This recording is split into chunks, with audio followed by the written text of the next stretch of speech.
नमस्कार दोस्तों, panther academy में आप सभी लोगों का हार्दिक स्वागत है। उम्मीद है आप सारे लोग स्वस्थ होंगे, मस्त होंगे और अपनी सफलता के लिए निश्चित रूप से प्रयासरत होंगे। डेली की तरह आपको ऊर्जावान बनाए रखने के लिए आपके अंदर सकारात्मक ऊर्जा का प्रवाह बना रहे, जिससे आप अपने लक्ष्य को भेज सकें, हम लोग सेशन की शुरुआत 2 शब्द मोटिवेशनल कोट से करना चाहेंगे। देखिए यह 4 लाइन सुंदर सी दी गई है। जब आंखों में अरमान लिया, मंजिल को अपना मान लिया, है मुश्किल क्या आसान क्या, जब ठान लिया तो ठान लिया। मतलब आपने सफलता के लिए जो अपना लक्ष्य निर्धारित किया है, अगर उस दौरान असफलता भी आती है तो आपको घबराना नहीं है, आपको थकना नहीं है, आपको निरंतर प्रयास करते रहना है। अगर आप ऐसा कर रहे हैं तो आप यकीन मानिए सफलता आपसे दूर रहने वाली नहीं है। इसी क्रम में आपसे सिर्फ इतना गुजारिश रहेगा कि आप सेशन में शुरुआत से लेकर अंत तक बने रहें, साथ ही साथ अपने फीडबैक या कमेंट के माध्यम से अपने फीडबैक जरूर दें। आइए हम लोग सेशन की शुरुआत करें और देखें महत्वपूर्ण प्रश्नों की यह सीरीज। देखिए पहला प्रश्न दिया गया है, हाल ही में नवजात सप्ताह दिवस के रूप में किस सप्ताह को मनाया गया है। तो देखिए हमारा विकल्प दिया गया है, पहला 14 से 20 नवंबर, दूसरा 15 से 21 नवंबर, तीसरा 20 से 30 नवंबर और तीसरा जो हमारा लास्ट विकल्प जो दिया गया है 1 से 7 नवंबर। यहां जो हमारा सही विकल्प होगा, विकल्प नंबर बी सही होगा। 15 नवंबर से 21 नवंबर को नवजात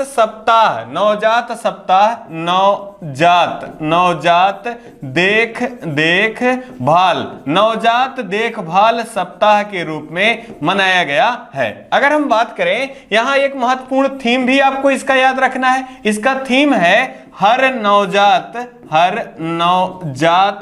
का जन्म अधिकार। हर नवजात का जन्म अधिकार जो है ये 2022 की थीम है, आपको याद रखना है। इसी परिप्रेक्ष्य में अगर हम बात करें मित्रों, तो हम लोगों ने नवंबर के शुरुआत में ही 5 नवंबर को मनाया था। 5 नवंबर को अंतरराष्ट्रीय सुनामी जागरूकता सप्ताह के रूप में मनाया था। साथ ही साथ 7 नवंबर को अंतरराष्ट्रीय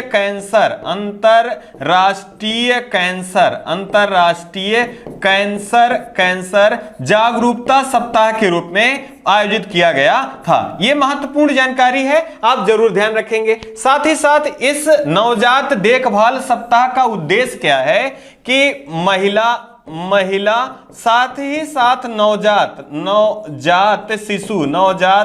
शिशु का देखभाल जो है प्रॉपर तरीके से या सुव्यवस्थित से किया जाना इसका मुख्य उद्देश्य है। अगर आप याद कर पा रहे हो मित्रों, तो हाल ही में हम लोगों ने एक योजना पढ़ा है महिला और बाल विकास मंत्रालय की। महिला और बाल विकास मंत्रालय की एक पॉपुलर योजना है, जिसे पालनहार 1000 का नाम दिया गया था। और इसका भी उद्देश्य था कि नवजात शिशुओं की देखभाल करना, इसका भी उद्देश्य था। इसी क्रम में कुछ महत्वपूर्ण बीमारियां हैं, वो प्रश्न में के माध्यम से पूछी जाती हैं कि यह बीमारी किससे संबंधित है। अगर हम नवजात शिशुओं से संबंधित बीमारियां हैं, अगर इनको देख लें तो आने वाले प्रश्न हमारे गलत नहीं होंगे। जैसे अगर बात की जाए मिन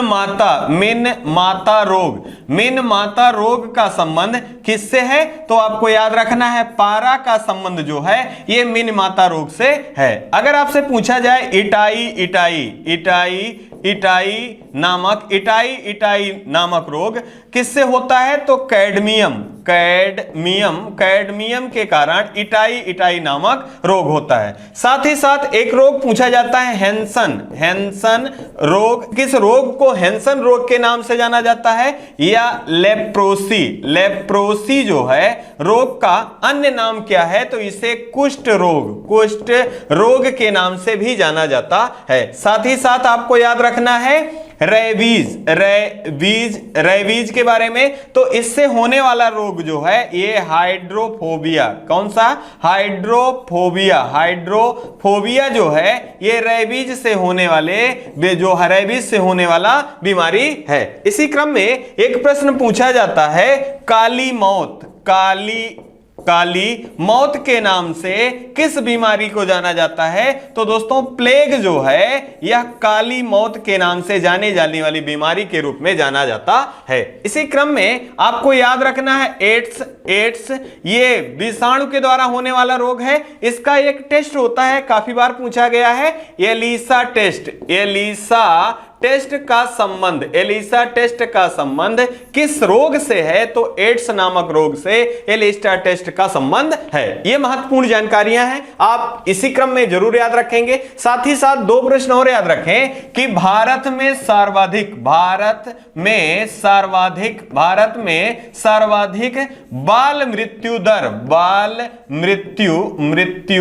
बाल मृत्यु दर जो है ये किस राज्य में है? तो ये मध्य प्रदेश में है। और न्यूनतम कहां है? तो ये केरल राज्य में सबसे कम बाल मृत्यु दर है। आइए इसी क्रम में अगला महत्वपूर्ण प्रश्न देख लें। यह प्रश्न कहीं ना कहीं परीक्षा में छपने वाला प्रश्न है। आप इसके हर एक पहलू को बहुत ध्यानपूर्वक सुनेंगे और नोट डाउन करेंगे। प्रश्न आपका है, हाल ही में चर्चा में रहा 22वां फीफा कप पुरुष वर्ल्ड कप का आयोजन कहां किया जा रहा है? अब यहां देखिए, पहला दिया गया है दोहा कतर, दूसरा उड़ीसा भुवनेश्वर, तीसरा सऊदी अरब, चौथा दुबई। यहां जो सही विकल्प हमारा होगा, विकल्प नंबर ये सही होगा, कतर। दोहा कतर में इसका आयोजन प्रारंभ किया गया। कब से?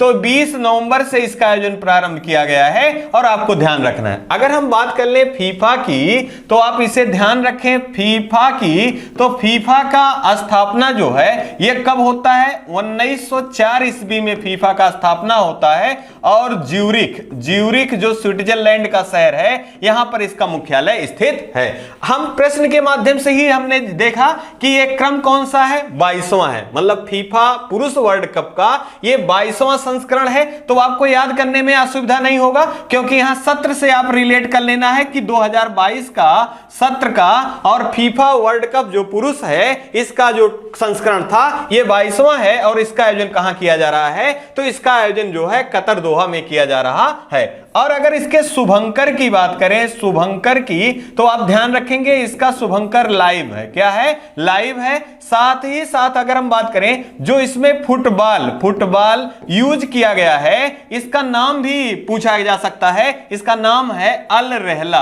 बहुत महत्वपूर्ण प्रश्न है, अल रहला इसका नाम है। और अल रहला का स्पष्टीकरण या अर्थ, अल रहला का अर्थ क्या है? तो यात्रा जो है मित्रों इसका अर्थ है। अब महत्वपूर्ण जानकारियों के रूप में पुनः हम अगर रिकॉल कर लें इसको, तो हमारा प्रश्न था कि फीफा पुरुष वर्ल्ड कप का आयोजन 2022 में कहां किया जा रहा है? तो दोहा कतर में किया जा रहा है। यह शुरुआत कब से हुआ है? तो 20 नवंबर से प्रारंभ हुआ है। और अगर फीफा की बात कर लें तो इसकी स्थापना 1904 ईस्वी में होती है और ज्यूरिख में इसका मुख्यालय है। और 2022 का ये जो क्रम है ये 22वां क्रम है। शुभंकर क्या है? लाइव है। और फुटबॉल जो लिया गया है ये अल रहला के नाम से है। इसका अर्थ होता है यात्रा। साथ ही साथ टीम भी याद रखें कि इसमें कितनी टीमें प्रतिभाग कर रही हैं? तो 32 टीमें प्रतिभाग कर रही हैं। साथ ही साथ एक प्रश्न और आपको यहां से याद रखना है कि अगला मतलब 23वां जो कि 2000 कब होगा? तो 2026 में इसका आयोजन किया जाना है। यह कहां किया जाएगा? यूएसए में किया जाएगा। यह महत्वपूर्ण जानकारियां हैं।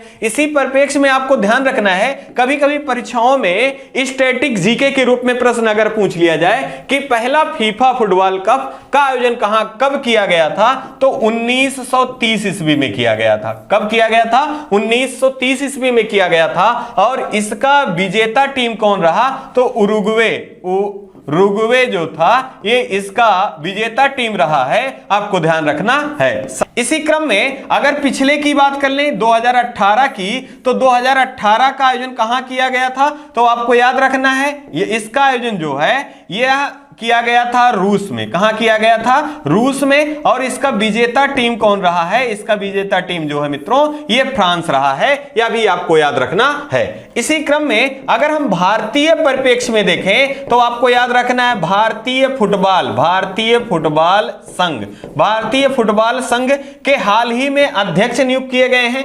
किसे नियुक्त किया गया है? तो कल्याण चौबे। कौन है? कल्याण चौबे जी को नियुक्त किया गया है। साथ ही साथ भारत के द्वारा, भारतीय फुटबॉल संघ के द्वारा भारतीय फुटबॉलर ऑफ द ईयर पुरुष के रूप में भी चुना गया है और महिला के रूप में भी चुना गया है। तो आप इसे जरूर याद रखेंगे। पुरुष के रूप में सुनील छेत्री, कौन है? सुनील छेत्री को नियुक्त किया गया, को चुना गया है। और अगर महिला की बात करें तो मनीषा कल्याण, कौन? मनीषा कल्याण को चुना गया है। अगर हम बात कर ले यही अन्य जानकारियों के परिप्रेक्ष्य में, तो आपको ध्यान रखना है हाल ही में अंडर 17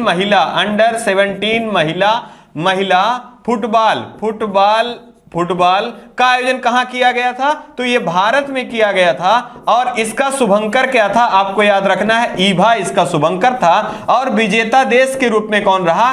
स्पेन रहा। और उप विजेता के रूप में कोलंबिया, उप विजेता के रूप में कोलंबिया जो है उप विजेता के रूप में रहा है। इसी क्रम में आप याद रखेंगे एशिया का सबसे पुराना फुटबॉल का जो टूर्नामेंट है उसका क्या नाम है? तो उसका नाम डूरंड कप। क्या है? डूरंड कप है और एशिया का सबसे पुराना है और 131वां संस्करण का आयोजन हाल ही में किया गया था। और विजेता कौन रहा? तो बेंगलुरु जो है ये विजेता टीम के रूप में रहा। और आपको याद रखना है संतोष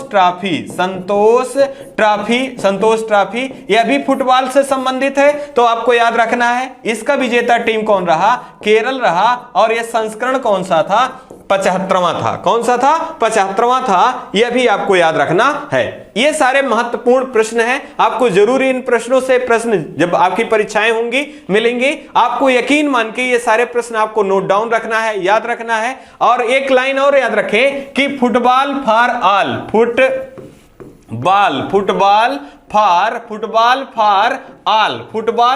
ऑल योजना या फुटबॉल फॉर ऑल की पहल कहां पर किया गया है? तो उड़ीसा राज्य में फुटबॉल फॉर ऑल का पहल किया गया।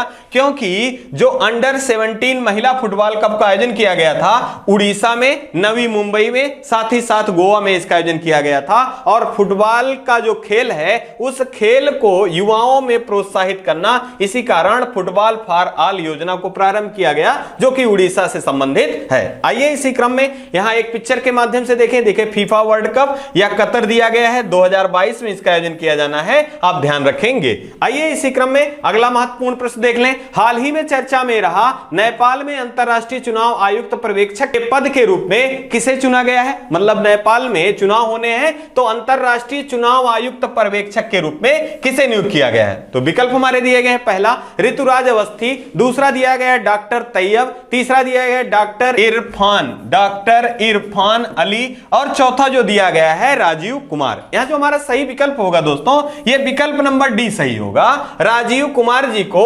अंतरराष्ट्रीय चुनाव आयुक्त पर्यवेक्षक के रूप में नियुक्त किया गया है। कहां के लिए? तो नेपाल के लिए नियुक्त किया गया है। अब अगर हम बात करें नेपाल से तो कुछ महत्वपूर्ण बिंदु आप जरूर ध्यान रखें। जैसे अगर बात करें नेपाल की राजधानी की तो काठमांडू यहां की राजधानी है और यहीं पे सार्क या इसे दक्षेश देशों का समूह के नाम से जाना जाता है, इसका मुख्यालय भी स्थित है, जिसकी स्थापना 1985 ईस्वी में किया गया था। साथ ही साथ नेपाल से याद रखना है कि राष्ट्रपति वर्तमान में कौन है? तो आपको याद रखना है विद्या देवी भंडारी जी जो हैं यहां की राष्ट्रपति हैं। और वर्तमान में प्रधानमंत्री के रूप में कौन है? तो शेर बहादुर देउवा जी जो हैं यहां के प्रधानमंत्री के रूप में हैं। अगर हम बात करें तो यहां जैसे हमारे यहां लोकसभा है, ऐसे यहां प्रतिनिधि सभा इसकी सीटें जो हैं ये 275 हैं। और आपको विधानसभा के रूप में प्रांत है तो यहां पर प्रांत कितने हैं? तो आपको याद रखना है प्रांत 7 हैं। और विधानसभा की सीटें जो हैं ये 550 टोटल सीटें हैं। इसी के लिए चुनाव यहां पर आयोजित किया जाना है। तो इसी के लिए अंतरराष्ट्रीय चुनाव आयुक्त पर्यवेक्षक के रूप में किसे नियुक्त किया गया है? तो राजीव कुमार जी को नियुक्त किया गया है। अब यहां से भारत के परिप्रेक्ष्य में बहुत सारे महत्वपूर्ण प्रश्न बनते हैं। इसी क्रम में हम अगर इसको रिकॉल कर लें तो आने वाली परीक्षाओं में हमारे प्रश्न गलत नहीं होने वाले हैं। अगर हम बात करें भारत में निर्वाचन आयोग, भारत में निर्वाचन आयोग की दोस्तों, तो आपको जरूर याद रखना है इसकी स्थापना 25 जनवरी 1950 कब मित्रों? 25 जनवरी 1950 को होता है और प्रत्येक 25 जनवरी को मतदाता दिवस के रूप में मनाया जाता है। अगर हम बात करें पहले यहां के अध्यक्ष के रूप में या पहले आयुक्त के रूप में, तो सुकुमार सेन जी जो हैं ये भारत के पहले निर्वाचन आयोग के प्रमुख के रूप में नियुक्त किए गए थे। और महिला के बारे में बात करें तो रमा देवी महिला के रूप में रमा देवी पहली महिला निर्वाचन आयुक्त के रूप में नियुक्त की गई थी। इनका कार्यकाल कितना होता है? तो 6 वर्ष या 65 वर्ष जो पहले हो इनका कार्यकाल होता है। किसके द्वारा नियुक्ति होती है? तो राष्ट्रपति के द्वारा नियुक्ति की जाती है। इसी क्रम में अगर हम बात करें तो किस भाग में निर्वाचन आयोग है? तो भाग 15 में है। कौन से अनुच्छेद में है? तो 324 अनुच्छेद में है। साथ ही साथ आपको याद रखना है कि 21 वर्ष से 18 वर्ष मतदान की सीमा घटाकर किस संविधान संशोधन के द्वारा घटाया गया था? तो 61वां संविधान संशोधन 1989 ईस्वी में 21 वर्ष से घटाकर मतदान की आयु सीमा 18 वर्ष किया गया था। इसी परिप्रेक्ष्य में आपको याद रखना है हाल ही में 15वीं जनगणना आयुक्त के बारे में पूछा जाता है। कौन थे? तो आपको याद रखना है 15वीं जनगणना आयुक्त के रूप में सी चंद्रमौली थे और 16वीं जनगणना के प्रमुख के रूप में किसे नियुक्त किया गया था? तो विवेक जोशी। कौन? विवेक जोशी जी को नियुक्त किया गया था। और वर्तमान में भारत के मुख्य निर्वाचन आयुक्त कौन है? तो राजीव कुमार जी हैं और इन्हीं को अंतरराष्ट्रीय चुनाव आयुक्त पर्यवेक्षक के रूप में नियुक्त किया गया है नेपाल के लिए। अब नेपाल से एक महत्वपूर्ण जानकारी पूछी जाती है कि नेपाल और भारत के बीच में कौन सा युद्धाभ्यास होता है? तो आप याद रखेंगे सूर्य किरण युद्धाभ्यास जो है भारत और नेपाल के बीच में आयोजित किया जाता है। दुनिया की सर्वोच्च जो चोटी है या सबसे ऊंची जो चोटी है उसका क्या नाम है? तो माउंट एवरेस्ट जो है यह दुनिया की सबसे ऊंची चोटी है और यह किस देश में स्थित है? तो यह नेपाल देश में स्थित है। यह भी आपको याद रखना है। अगर हम बात करें डॉक्टर तैयब की तो अत्यंत महत्वपूर्ण नियुक्ति यह भी है। आप याद रखेंगे अंतरराष्ट्रीय हॉकी संघ के प्रमुख के रूप में हाल ही में किसे नियुक्त किया गया है? तो डॉक्टर तैयब को नियुक्त किया गया है। यह पाकिस्तान से संबंधित है। अगर बात करें डॉक्टर इरफान अली की तो गुयाना के राष्ट्रपति हैं। कहां के? गुयाना के राष्ट्रपति हैं। और अगला जो आपका 17वां प्रवासी भारतीय दिवस का आयोजन इंदौर में किया जाना है, इसके मुख्य अतिथि के रूप में किसे नियुक्त किया गया है? तो गुयाना के इरफान अली को नियुक्त किया गया है। और गुयाना की राजधानी क्या है? जॉर्ज टाउन जो है यहां की राजधानी के रूप में है। आइए इसी क्रम में हम लोग अगला प्रश्न देख लें। अगला आपका है हाल ही में भारतीय वायुसेना का वार्षिक शो एयर फेस्ट 2022 का आयोजन कहां किया गया? अत्यंत महत्वपूर्ण प्रश्न यह भी है। तो इसको देखें। पहला विकल्प हमारा दिया गया हैदराबाद, दूसरा चेन्नई, तीसरा नागपुर, चौथा नई दिल्ली। यहां जो सही विकल्प हमारा होगा विकल्प नंबर सी सही होगा, नागपुर। अगर बात करें नागपुर की तो आपको ध्यान रखना है कि नागपुर में वायुसेना की वार्षिक शो एयर फेस्ट 2022 का आयोजन किया गया। इसका उद्देश्य क्या है? तो आपको ध्यान रखना है युवाओं को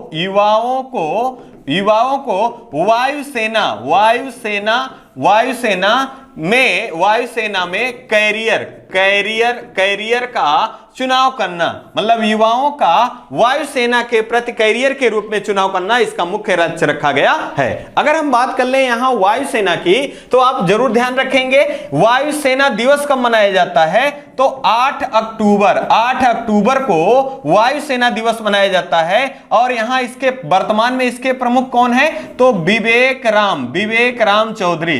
राम चौधरी जी जो हैं ये वायुसेना के वर्तमान में प्रमुख हैं। अगर बात करें गरुड़ की, हाल ही में गरुड़ युद्धाभ्यास यह भी किसका है? तो वायुसेना का है। और यह किसके साथ किया जाता है दोस्तों? तो यह भारत और फ्रांस के साथ आयोजित किया जाता है। और इसका आयोजन कहां किया गया था? राजस्थान के जैसलमेर में इसका आयोजन किया गया है। इसी क्रम में हम अन्य सेनाओं के बारे में अगर बात करें, नौसेना के बारे में बात करें, तो नौसेना दिवस कब मनाया जाता है? तो आपको याद रखना है 4 दिसंबर को नौसेना दिवस के रूप में मनाया जाता है। और वर्तमान में इसके प्रमुख कौन हैं? तो आर हरि कुमार जी जो हैं ये वर्तमान में नौसेना के प्रमुख के रूप में हैं। अगर हम बात करें थल सेना की मित्रों, तो आपको याद रखना है 29वें थल सेना प्रमुख के रूप में मनोज पांडे जी को नियुक्त किया गया हाल ही में,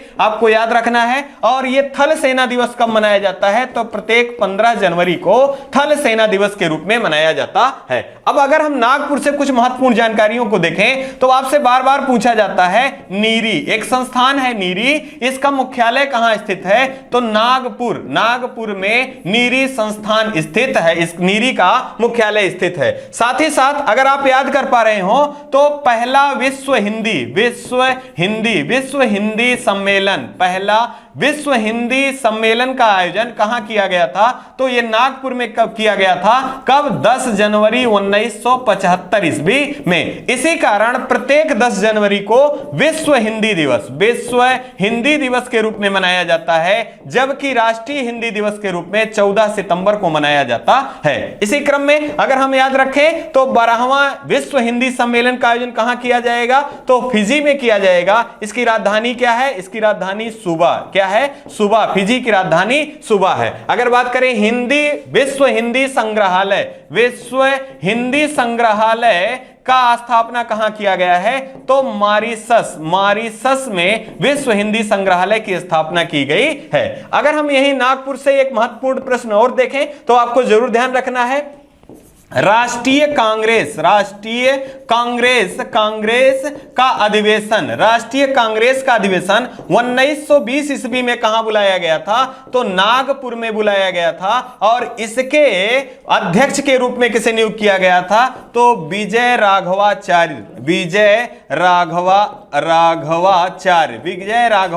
जो थे ये राष्ट्रीय कांग्रेस के अध्यक्ष के रूप में नियुक्त किए गए थे। ये महत्वपूर्ण जानकारियां हैं, आपको ध्यान रखना है। इसी क्रम में हैदराबाद को आपको याद रखना है green city of the world के रूप में किसे चुना गया है? तो हैदराबाद को चुना गया है। साथ ही साथ हैदराबाद का हलीम, इसे मोस्ट जीआई पॉपुलर टैग से सम्मानित किया गया है। और यही एक स्थल है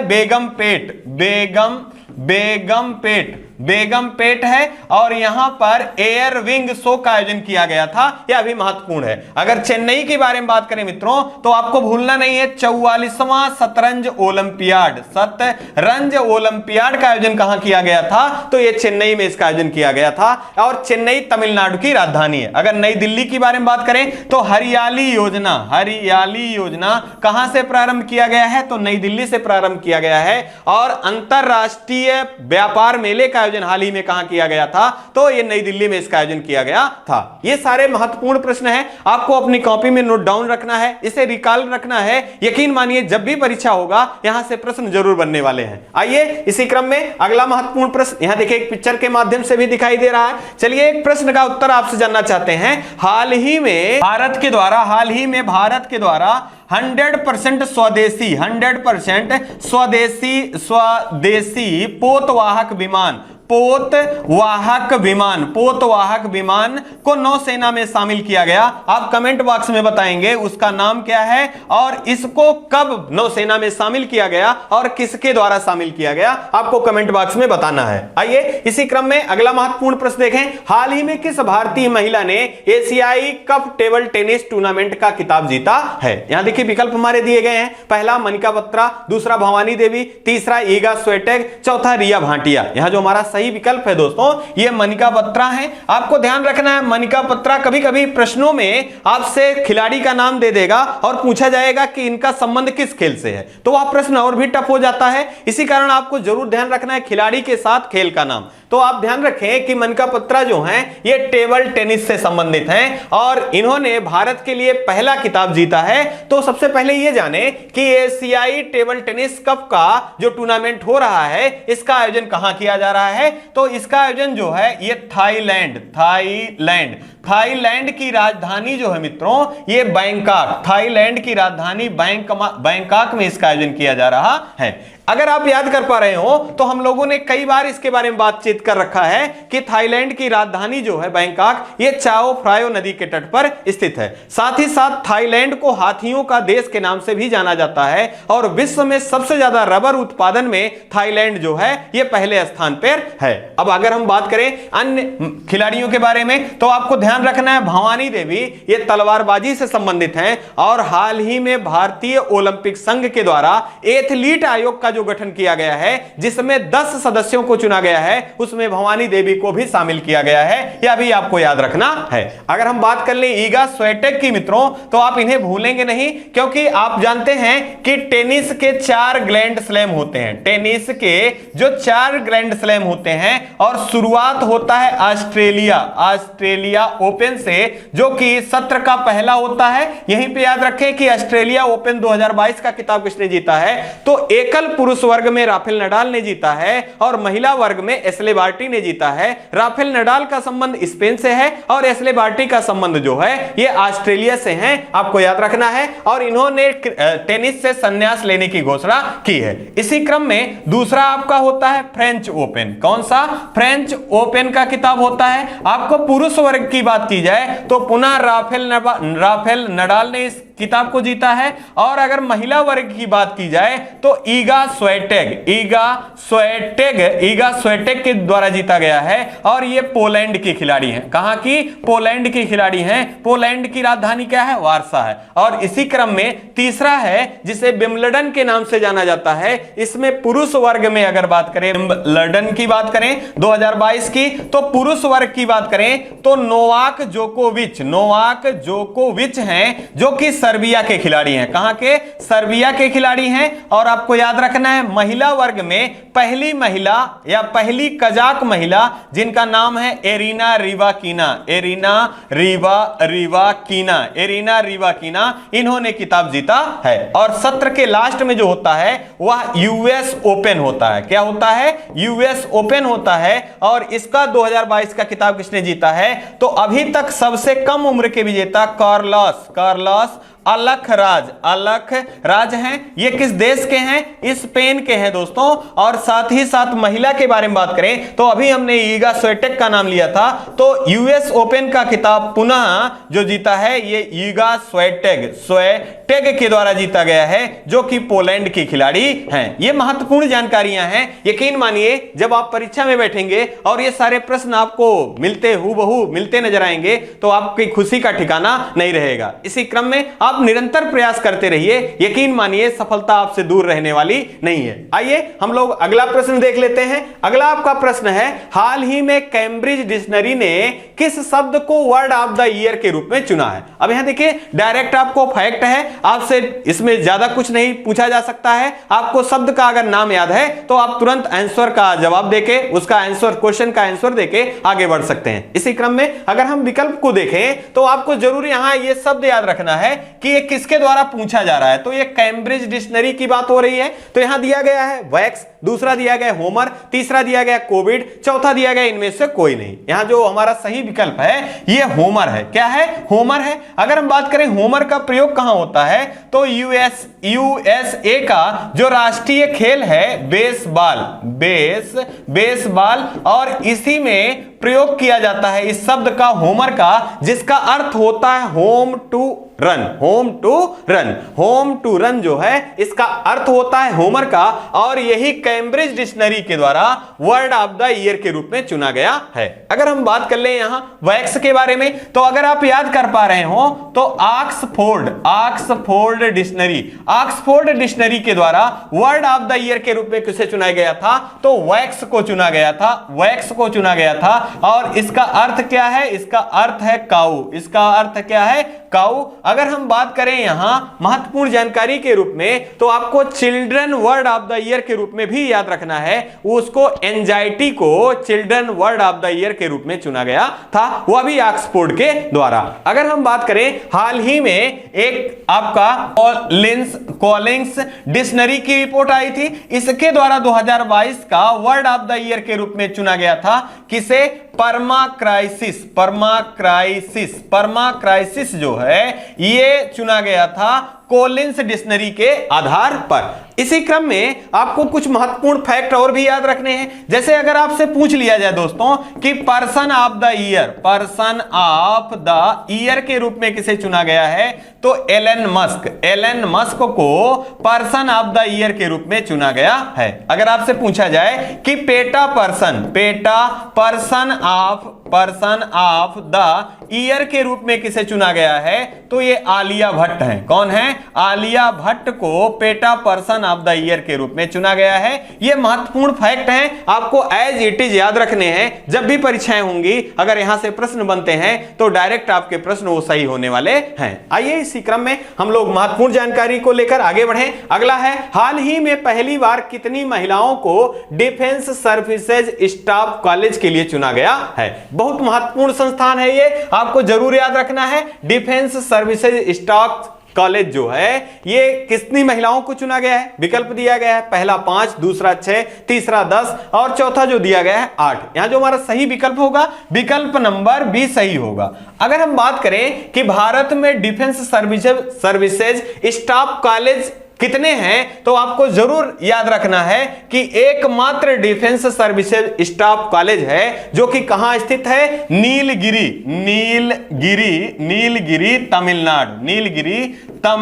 तमिलनाडु में स्थित है। साथ ही साथ आपको याद रखना है इसकी स्थापना 1905 ईस्वी में की गई थी। यह जानकर हैरानी होगी कि जनरल बिपिन रावत यहीं से निकले हुए स्टूडेंट रहे हैं, यह भी गौरव की बात है। अगर हम बात कर लें यहां महिलाओं के परिप्रेक्ष्य में, तो हाल ही में उच्च न्यायालय के आदेशानुसार महिलाओं के लिए उच्च कमीशन या उच्च पदों पर पहुंचने के लिए उनकी व्यवस्थाओं को प्रोन्नत करने के लिए बात कही गई है। अगर हम बात कर लें यहां 6 महिलाओं की, तो आपको जरूर याद रखना है कि ये 6 महिलाएं जो हैं ये डिफेंस सर्विसेज स्टाफ कॉलेज के लिए चुना गया है और इनको आगे कमीशन के रूप में प्रमोट किया जाना सुनिश्चित किया गया है। इसी क्रम में कुछ हाल फिलहाल के दिनों में जो महत्वपूर्ण पद हैं और वहां पर महिलाएं जो चर्चित व्यक्तित्व के रूप में रही हैं, यहां से प्रश्न बनने की भी संभावना है। अगर हम बात करें हाल ही में CSIR ये संस्था है और इसके हेड कौन होते हैं, तो प्रधानमंत्री जो हैं इसके हेड होते हैं। इसकी पहली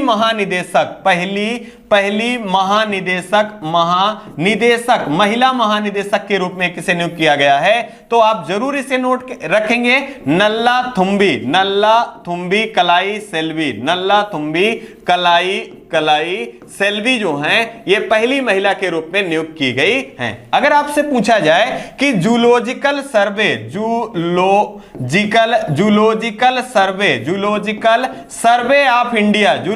सर्वे ऑफ इंडिया कि पहली महिला अध्यक्ष के रूप में किसे नियुक्त किया गया है, तो आप ध्यान रखें धृति बनर्जी। कौन है? धृति बनर्जी को नियुक्त किया गया है। अगर हम यही बात करें ONGC की पहली महिला अध्यक्ष के रूप में किसे नियुक्त किया गया है, तो ये अलका मित्तल हैं। कौन है? अलका मित्तल हैं, आपको याद रखना है। इसी क्रम में JNU की पहली महिला कुलपति के रूप में किसे नियुक्त किया गया था, तो आपको याद रखना है शांति श्री धूली पड़ी, शांति श्री धूली पड़ी जी को नियुक्त किया गया था। साथ ही साथ आपको याद रखना है चर्चा में रहा है सेबी, कौन? सेबी की पहली महिला अध्यक्षा के रूप में किसे नियुक्त किया गया है? तो माधुरी पुरी बुच जो हैं इनको नियुक्त किया गया है। अगर हम बात करें पहली भारतीय महिला जिन्हें अंतरराष्ट्रीय बुकर पुरस्कार से सम्मानित किया गया है, ये कौन है? तो ये गीतांजलि श्री हैं। आपको ध्यान रखना है इनकी कृति क्या है? रेत की समाधि, और इसका अंग्रेजी अनुवाद किसने किया था? तो ड्रेजी रोपवेल के द्वारा किया गया था। यह भी आपको याद रखना है। इसी क्रम में हाल ही में आपको याद रखना है हंगरी की पहली महिला राष्ट्रपति कौन नियुक्त की गई हैं? तो कैटलीन नोवाक है। कौन है? कैटलीन नोवाक है। अगर आपसे पूछा जाए हाल ही में इटली की पहली महिला प्रधानमंत्री के रूप में किसे नियुक्त किया गया है? तो जॉर्जिया मेलोनी। कौन? जॉर्जिया मेलोनी जो हैं इनको नियुक्त किया गया है। साथ ही साथ आपको याद रखना है WTO की पहली महिला प्रबंध निदेशक के रूप में किसे नियुक्त किया गया है? तो आपको याद रखना है नाकोंजी ओकोंजा इवेला जो हैं इनका संबंध नाइजीरिया से है। ये पहली WTO की महानिदेशक के रूप में नियुक्त की गई हैं। ये महत्वपूर्ण नियुक्तियां हैं और महिलाओं से संबंधित है। अगर प्रश्न बना तो यहां से जरूर प्रश्न बनने वाले हैं और आपका प्रश्न गलत होना नहीं चाहिए। आइए इसी क्रम में अगला महत्वपूर्ण प्रश्न देख लें। यहां देखिए एक पिक्चर के माध्यम से भी दिखाया गया है। और इसी क्रम में आप याद रखें हाल ही में हम लोगों ने पढ़ रखा है मित्रों कि भारत की पहली महिला स्काई ड्राइवर के रूप में कौन बनी है? तो आपको याद रखना है लांस नायक मंजू जो हैं ये पहली स्काई ड्राइवर बनी हैं। और ये ध्रुव हेलीकॉप्टर से 10,000 फीट से इन्होंने छलांग लगाया है और ऐसा करने वाली ये भारत की पहली स्काई महिला ड्राइवर के रूप में बनी है। आइए इसी क्रम में अन्य महत्वपूर्ण जानकारी के रूप में देखें हाल ही में मेटा इंडिया का उपाध्यक्ष किसे नियुक्त किया गया है? तो देखिए पहला दिया गया है पराग अग्रवाल, दूसरा अभिजीत बोस, तीसरा संध्या देवनाथन और चौथा दिया गया है डॉक्टर सिंथिया। यहां जो हमारा सही विकल्प होगा विकल्प नंबर सी सही होगा। संध्या देवनाथन को मेटा इंडिया जो कि फेसबुक का नाम था, फेसबुक का नाम परिवर्तित करके मेटा किया गया है। इन्हीं को मेटा इंडिया के नाम से जाना जाता है। तो इनको नियुक्त किया गया है मेटा इंडिया का उपाध्यक्ष के रूप में किसे नियुक्त किया गया है? तो संध्या देवनाथन को नियुक्त किया गया है। साथ ही साथ इन्हें व्हाट्सएप और इंस्टाग्राम का भी उपाध्यक्ष के रूप में नियुक्त किया गया है। ये सारे सोशल मीडिया साइट हैं और यहां पर हाल ही में एक नियम के आधार पर सभी जो सोशल मीडिया साइट हैं उनके लिए अपने यहां एक अधिकारी नियुक्त करना है। इसी परिप्रेक्ष्य में मेटा के द्वारा संध्या देवनाथन को नियुक्त किया गया है मेटा इंडिया के उपाध्यक्ष के रूप में। अगर हम बात कर ले यहां महत्वपूर्ण जानकारी के रूप में तो हाल ही में ट्विटर के जो CEO थे भारतीय मूल के पराग अग्रवाल को वहां से निष्कासित कर दिया गया है। साथ ही साथ ट्विटर का अधिग्रहण भी किया गया है। किसके द्वारा? तो एलन मस्क के द्वारा। किसके द्वारा? एलन मस्क के द्वारा इसका ट्विटर का अधिग्रहण किया गया और यहां से जो पराग अग्रवाल हैं इनको क्या किया गया? निकाल दिया गया है। इसी क्रम में आप को इंपॉर्टेंट नियुक्ति के रूप में याद रखना है 2022 का विश्व खाद्य पुरस्कार कहां? विश्व खाद्य पुरस्कार से किसे सम्मानित किया गया है? तो डॉक्टर सिंथिया जो कि यूएसए की क्या है? खाद्य वैज्ञानी है, इनको प्रदान किया गया है। अगर इसी क्रम में हम देखें तो एक महत्वपूर्ण जानकारी के रूप में आपको याद रखना है साहित्य का नोबेल पुरस्कार 2022 अत्यंत महत्वपूर्ण प्रश्न है और परीक्षाओं में या तो नोबेल पुरस्कार या तो शांति पुरस्कार हमेशा पूछा जाता है। तो आप ध्यान रखेंगे कि 2022 का साहित्य का नोबेल पुरस्कार किसे दिया गया है? तो एनी एनेक्स को दिया गया। कहां किसे दिया गया है? एनी एनेक्स को दिया गया है। यह भी याद रखेंगे। अगर हम बात कर ले इसी क्रम में बुकर पुरस्कार मित्रों, बुकर पुरस्कार 2022 से किसे सम्मानित किया गया है? तो साहेन करुण तिलका को दिया गया है। यह भी आपको याद रखना है। अगर हम बात करें पुलित्जर पुरस्कार, यह पत्रकारिता के क्षेत्र में दिया जाने वाला पुरस्कार है। पत्रकारिता के क्षेत्र में यह किसे दिया गया है? तो बांग्लादेश की फहमीदा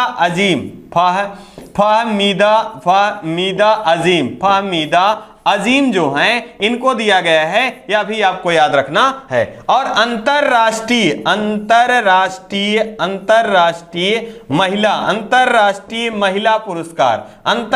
महिला पुरस्कार से किसे सम्मानित किया गया है? तो यह भी बांग्लादेश की हैं, रिजवाना हसन। कौन है? रिजवाना हसन है, इनको सम्मानित किया गया है। इसी क्रम में भारत के परिप्रेक्ष्य में अगर हम बात करें तो हाल ही में आपको याद रखना है दादा साहब फाल्के पुरस्कार से किसे सम्मानित किए जाने की घोषणा की गई है? तो आशा पारेख जी को सम्मानित किए जाने की घोषणा की गई है।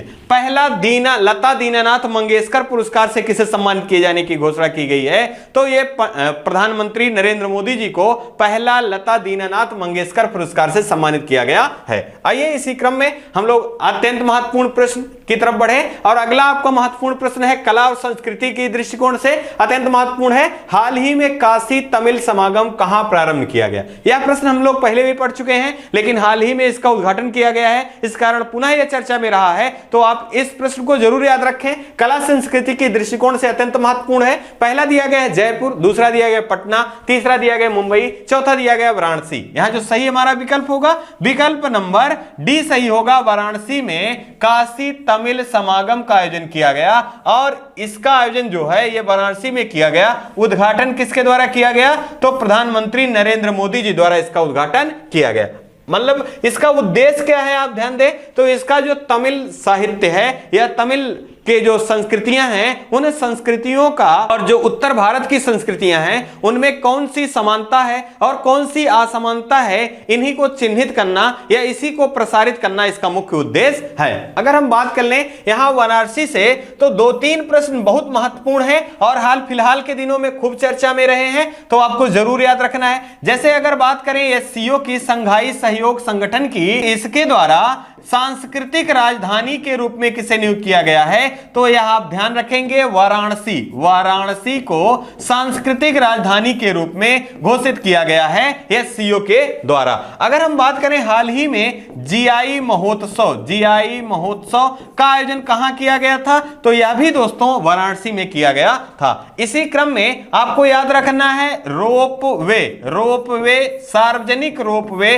प्रारंभ करने वाला पहला शहर कौन सा है? तो ये वाराणसी है। यह भी अत्यंत महत्वपूर्ण प्रश्न के रूप में है। इसी क्रम में आपको याद रखना है भारत माता मंदिर, साथ ही साथ रुद्राक्ष सेंटर, और आपको याद रखना है काशी विश्वनाथ मंदिर और ज्ञान वापी मंदिर का संबंध किस शहर से है या कहां से है? तो इन सारे का संबंध जो है वाराणसी से है। इसी क्रम में आप ध्यान रखेंगे बीएचयू के बारे में पूछा जाता है कि बीएचयू की स्थापना कब की गई थी? तो 1916 ईस्वी में किया गया था। और किसके द्वारा? तो पंडित मदन मोहन मालवीय जी द्वारा किया गया था। साथ ही साथ याद रखना है संस्कृत विश्वविद्यालय की स्थापना किसके द्वारा किया गया था? तो 1791 ईस्वी में जोनांकन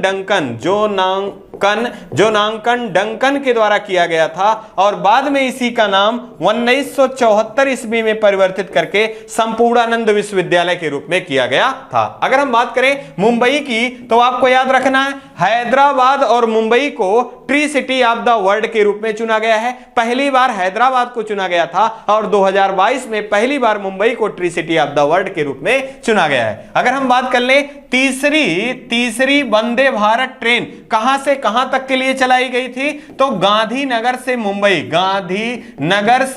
मुंबई के लिए तीसरी जो वंदे भारत ट्रेन है इसका जो शुभारंभ किया गया था। इसी क्रम में पटना से याद रखना है कि डॉल्फिन रिसर्च सेंटर कहां स्थित है? तो पटना में स्थित है और पटना बिहार की राजधानी है। साथ ही साथ याद रखना है वाल्मीकि टाइगर रिजर्व का संबंध कहां से है? तो ये पटना से है, आपको याद रखना है। और आपको याद रखना है भगवान बुद्ध की लेटी हुई सबसे बड़ी प्रतिमा कहां बनाई गई है? तो बोध गया में बनाया गया है। यह भी महत्वपूर्ण प्रश्न के रूप में है। इसी क्रम में जयपुर को याद रखना है। हाल ही में हम लोगों ने पढ़ा है डॉक्टर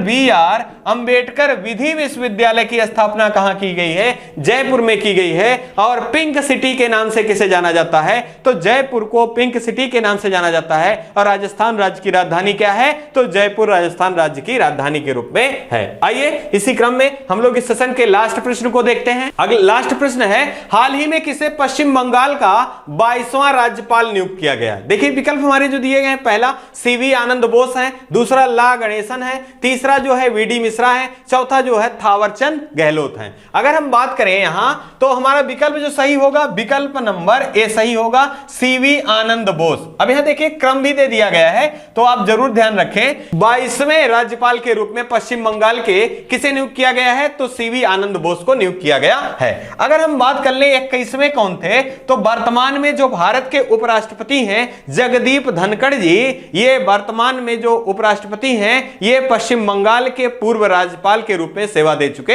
हैं। अगर हम बात कर ले यहां पश्चिम बंगाल की, तो आप ध्यान रखेंगे कि 21वें कौन थे? जगदीश जगदीप धनखड़ जी, जो कि उपराष्ट्रपति हैं। आपको ध्यान रखना है व्यक्ति के रूप में अगर पूछा जाए, व्यक्ति के रूप में तो 14वें हैं, और क्रम के रूप में पूछा जाए तो ये 16वें हैं। उपराष्ट्रपति किस अनुच्छेद में वर्णित है? तो आपको याद रखना है अनुच्छेद 63 में वर्णित है, और अनुच्छेद 64 में उपराष्ट्रपति राज्यसभा का पदेन सभापति होगा, यह वर्णित है। और अनुच्छेद 65 में इसके कर्तव्यों का निर्वहन जो है इसका वर्णन है। अगर हम बात करें यहां पश्चिम बंगाल की, तो आपको याद रखना है पश्चिम बंगाल के पहले मुख्यमंत्री कौन थे? तो पीसी घोष, प्रफुल्ल चंद्र घोष जी जो थे ये पहले मुख्यमंत्री के रूप में थे। और यहीं से आपको याद रखना है विधान चंद्र राय, यह पुरस्कार भी दिया जाता है। पूछा जाता है विधान चंद्र राय पुरस्कार का संबंध किस क्षेत्र से है? तो मेडिकल के क्षेत्र में दिया जाने वाला पुरस्कार जो है ये विधान चंद्र राय है। और विधान चंद्र राय जी का संबंध कहां से था? तो ये पश्चिम बंगाल से भी संबंधित थे। साथ ही साथ आपसे पूछा जा सकता है राजा राम मोहन राय, इनकी एक कृति है संवाद कुमुदी। तो आपको याद रखना है राजा राम मोहन राय का संबंध किस राज्य से है? तो यह भी पश्चिम बंगाल से संबंधित था, यह भी याद रखना है। साथ ही साथ गुरु जी के नाम से जाने जाने वाले